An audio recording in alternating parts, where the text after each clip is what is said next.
It's raining and I just moved the sheep. I'm gonna do a bit of a showcase. So this is my water bucket and I filled it up, I don't even think today, I think it was yesterday. Because it's not so hot anymore, they're not going through so much water. So I don't have to fill it up every day because they get a lot of their water from the grass. But what I've done is I've used a metal line.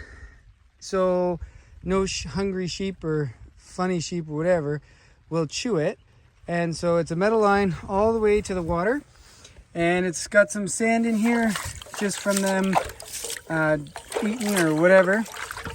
And so I'm just gonna knock it out for a second. Come on, get out of there. Normally I have a cloth to do this, but I don't have one on me right now. And then I've got this lovely filter right here. And, or not filter, sorry, pump. And you'll notice that water keeps coming in.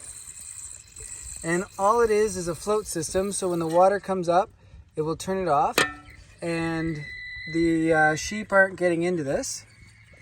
So that's good. And you can buy these in a store like PV Mart for like 75 bucks. And I don't know if it's slightly better quality, but this one I picked up on Amazon, I think for like 35 Canadian or 40 Canadian, something like that.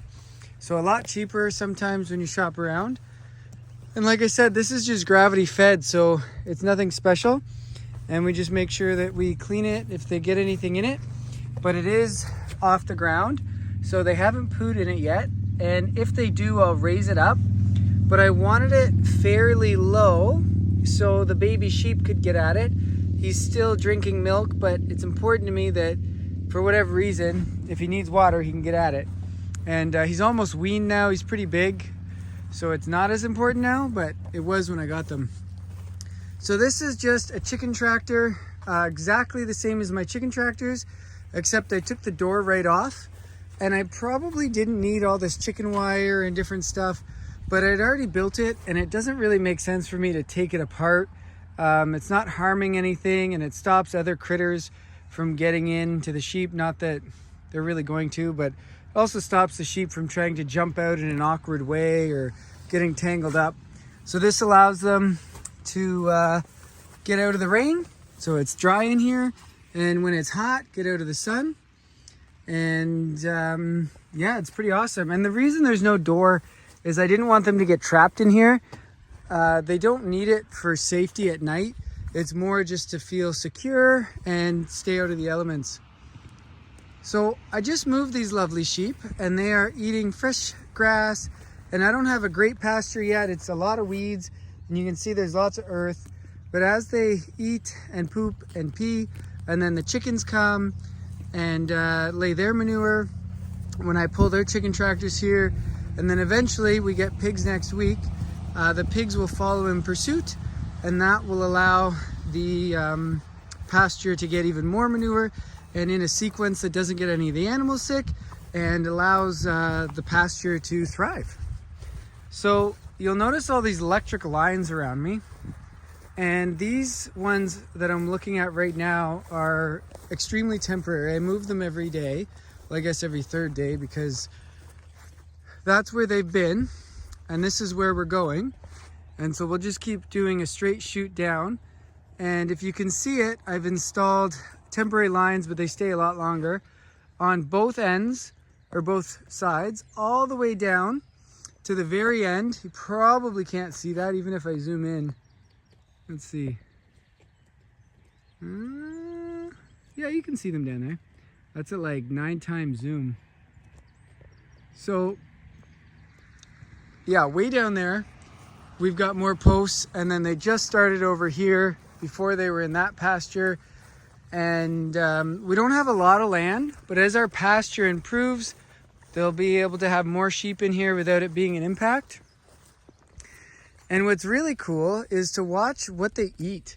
So that's a thistle right now, full of thorns and whatever, and the sheep love it. So they just pop the top right off and ate it. And they'll go around and they'll pick their favorite choices, and then they'll grab some grass, some clover. If they don't like something, they'll just skip it. And they'll pass through this pasture quite a few times in the one day they're here. And then I've got some spots like this that are super thick grass, and you'd think that they would just devour it, but they seem to enjoy things that are a little newer growth. I assume that's what it is, as well as more variety. So we have a lot of variety in here, and I keep walking up to them and it's spooking them a little. Not spooking, but making them want to move away. These two horned Dorsets females are super gentle and don't want, they're just very docile creatures. And then you've got the little baby and his older brother, well, half brother, and they are a mix. And I find their attitudes are somewhere in between the horned Dorset and the Icelandic sheep, where the Icelandic sheep is a lot more bossy and wanting to do what they want to do, and the horned Dorset kind of fall in line with whatever the other sheep are doing. So they're just grazing, and what I find really interesting is they'll graze and then they'll sleep and then they'll eat, and then they'll, when I say eat, I mean graze, and then they'll go lie down and then they'll go do it again, and they kind of just keep cycling through that. Even in the middle of the night, they seem to get up and eat. This is one of our Icelandics. It's actually her baby over there, and he's getting a little more independent now. He used to be right by her side all the time, and she is the most sweetest and just very friendly. And then this Icelandic is a little more independent and wants to do her own thing. Yeah, so here we are in the pasture, just hanging out. And today I need to build a little salt lick station inside the trailer, or inside the tractor. And I'm gonna do it at a certain height that they're not pooping on it, and it's out of the rain. And so I'll be working on that a little later today to make that, it's heavy. So I don't know if I'll break it or what I'll do, and I don't want it to get in their way of being in here either. So I might break it up and put it in here. So long-winded video, but these are the sheep enjoying the pasture.